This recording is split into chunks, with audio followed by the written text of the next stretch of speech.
Hello everybody, I am Tom and you are watching me play Warframe. Today is going to be my Inaros build. This is my Inaros in his deluxe skin and he looks very, very cool. I love his deluxe skin. It's absolutely fantastic. But, first things first, we'll go over his abilities. Ooh. Once again, I always forget that they've added this new... oh, the tips too. Huh. Fair enough. I've forgotten about this new screen they've done for all of these Warframes. It's really quite cool. I like it a lot. But his passive is that when he's bleeding out, Inaros entombs himself in a protective sarcophagus. He can revive himself by draining the life force from nearby enemies and allies. It's not an amazing passive if I'm perfectly honest, because most of the time, unless you're built for power strength, he tends not to be able to actually revive himself anyway. But he never dies in the first place, so it's kind of like... does it matter? Although, having said that, he never dies in the first place, which also makes the passive somewhat worthless, even if it did revive you reliably. But his first ability is Desiccation. This is just a massive blind. You blast enemies with a wave of cursed sand that blinds them and steals their health. It's pretty self-explanatory.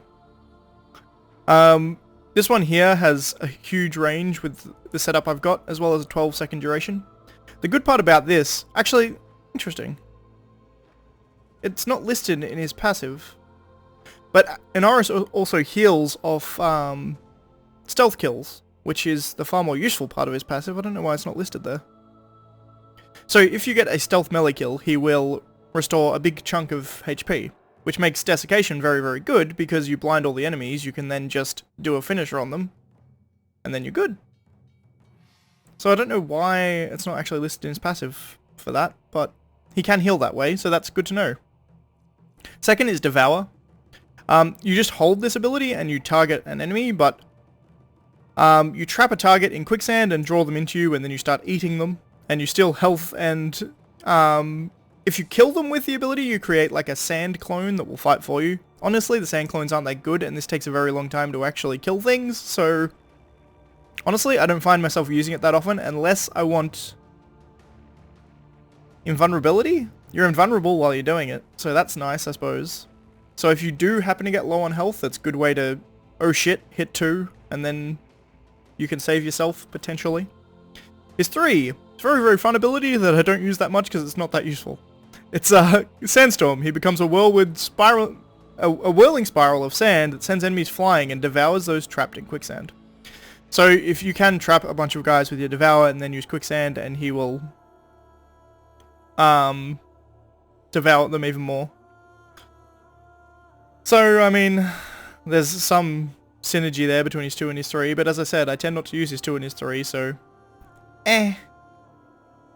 Sandstorm's not amazing. It is very, very fun, though. You turn into a tornado of sand. I like it. It's just not very good. And finally, his 4, which is honestly his best ability, I would say, which is Scarab Swarm. Charge to transform health into hardened scarab armor. Discharge to blast enemies with a scarab swarm. Survivors have their health drained and bestowed on allies. So the main part of this is the armor that you get. You get a huge amount of armor from this. And because you can heal very easily by using Desiccation and then doing a melee kill, the actual health cost of this is next to nothing. Because it's not a permanent cost, it just costs you when you first cast it. So essentially you cast Scarab Swarm at the very start to get your Scarab Armor all the way up to 100%, and then you just heal off the first couple of enemies you see, and then you're good. But as for the actual build,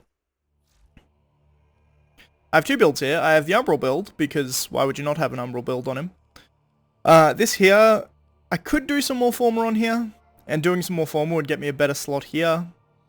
As it stands, once I max Umbral Vitality and Umbral Intensify, I won't be able to fit anything in this top slot. Currently I just have Mobilize because it's a cheap mod that gives you faster movement speed, so that's nice. But we have Corrosive Projection because all of my Warframes have Corrosive Projection, pretty much. Umbral Vitality for plus 500% health. Umbral Intensify for plus 50%... Umbral Intensify? What are you doing? Umbral Fiber. Really? Umbral Fiber for plus 125% armor. I don't know why that was in there. I guess when I rebuilt it, I put in the wrong Umbral mod. Anyway. That's better. 125% armor. Prime Continuity gives you a bunch of ability duration. Overextended is a bunch of range at the cost of some strength. Hunter Adrenaline, it converts damage to your health to energy, so you never really need to run out of energy because all of... Inaros doesn't have shields, that's also worth noting. His shields are 0. I didn't state that before, but he has all health pool, and as you can see, it's quite a substantial health pool with this build. Essentially 6,000 health. Definitely gets up there.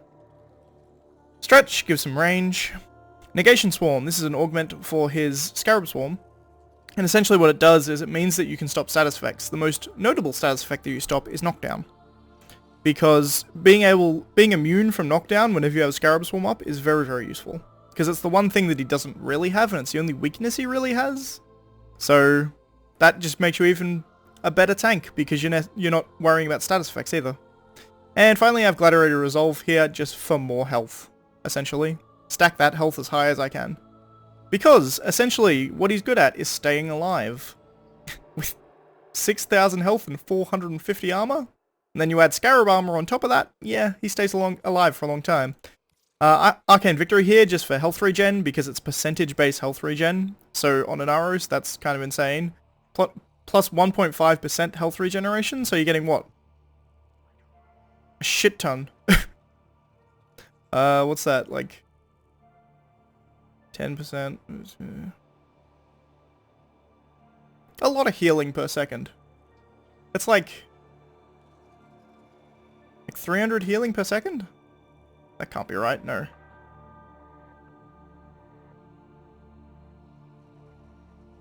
No, it's not 300, it's like 100.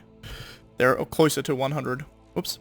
And Arcane Consequence I've got on here just because Parkour Velocity, it's nice. There's no real reason to have this on here, but I didn't really know what else to put on here. Arcane Grace would be really good if I had Arcane Grace, but I do not. And this here, if you don't want to spend a bunch of time formering him, you don't actually have to. You can get away with one former. And if you don't want to do the Umbral build, because the Umbral build is honestly a bit over the top, but this is the cheaper build here, which uses regular Vitality and regular Steel Fiber. And then other than that, it's pretty much the same, and the only major difference is I can fit a full Toxic Flight in here rather than Mobilize, so he's faster. He has a bit less health, a bit less armor, well, quite a significant amount less armor, a bit less health, and he's a lot faster. So, I mean, arguably this build is better in a lot of stages, but this is the probably, I say optimal. If I had it formed out, if these two were both formed in correct polarities, so I could have like a mod up here, it would be better, but that's all he is. Now, as far as the test goes, what we're going to do is straight to the 140 test, because the 50 test is pointless, because he's an Inaros. So let's simulate these enemies.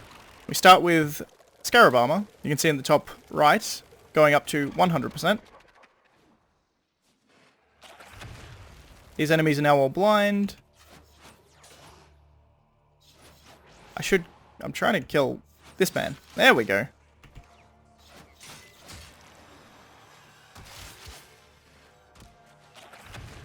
These guys are all blind. Oh, goddamn healer.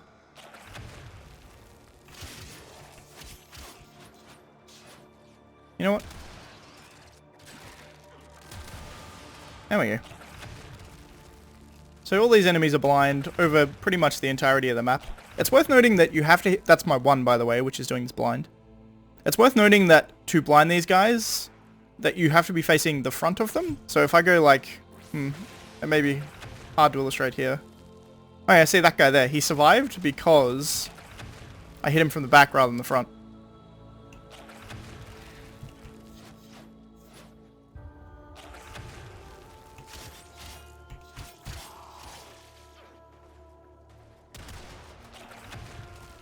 But as you can see here, he's kind of invincible.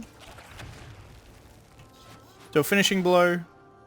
Wow, that didn't actually kill. There we go. Finishing blow gives you like 1,000 health.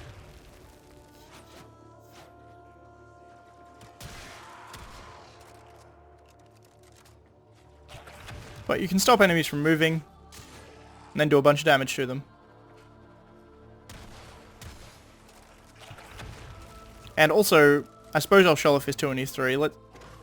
It's 2 here. Let's grab this Bombard. and then we just eat this bombard. You notice I healed all the way up to max just by doing that. But on this current build, I have like 40% power strength, so this will take like 1,000,000 years to kill this level 140 bombard. But I'm completely invulnerable while doing it. So that's something. I can just stand here forever eating. Technically not forever, it will stop you sooner or later, but...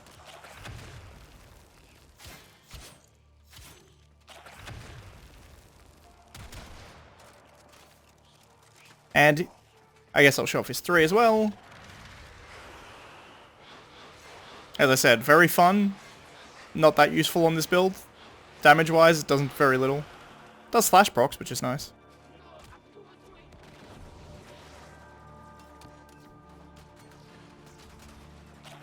Notice, because of Hunter Adrenaline, I get all of my energy back very, very quickly. But you can recast your blind, so they can stay blinded forever, essentially.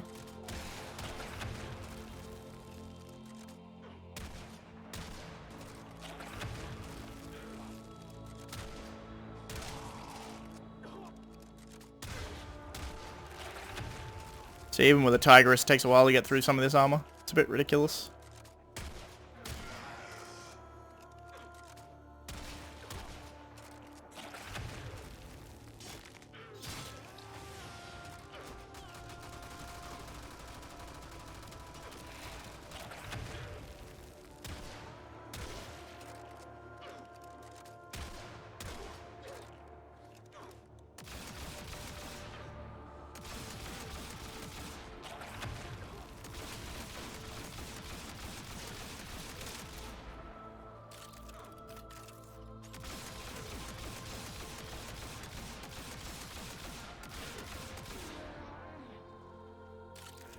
And that was that.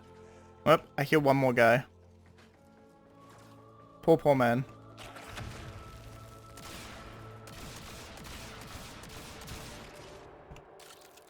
That's Inaros. So he just lives forever. He's a tank. That's pretty much his whole shtick, is that he's a tank. And he's a very, very good one. I would say probably the best in the game. Particularly with his augment that stops him from having status effects. You notice it has actually chipped down some of my armor. I'm only at 76% right now rather than 100%. And the reason is because every time you stop a status effect, you will actually chip away at some of your percentage of armor. But honestly, it's not that much. As you saw how long I was standing there and taking shots and it didn't really matter. So you have to top up your armor every now and then, but that's about it. That's Inaros. He's very good at surviving. If you have some endgame stuff that you want to do and you don't know who to take, just take Inaros with a good weapon and then you're fine. Hey everybody, it's me back again. Just one thing I forgot to note in the build video is the fact that if you use a dog or a cat on Inaros, it makes them very, very powerful because of the mod's health link and armor link. Essentially, the survivability of a pet is based on a large amount of the survivability of the Warframe. So with Inaros, since he has such ludicrous amounts of armor and health, if you have those link mods on there, you end up with dogs with like thousands of health, which makes them very, very survivable. So that's another thing worth noting. I'd never really use them anyway, but it's worth noting. If you want to use a dog, Inaros is a good person to use a dog with. Anyway, that's it. Bye.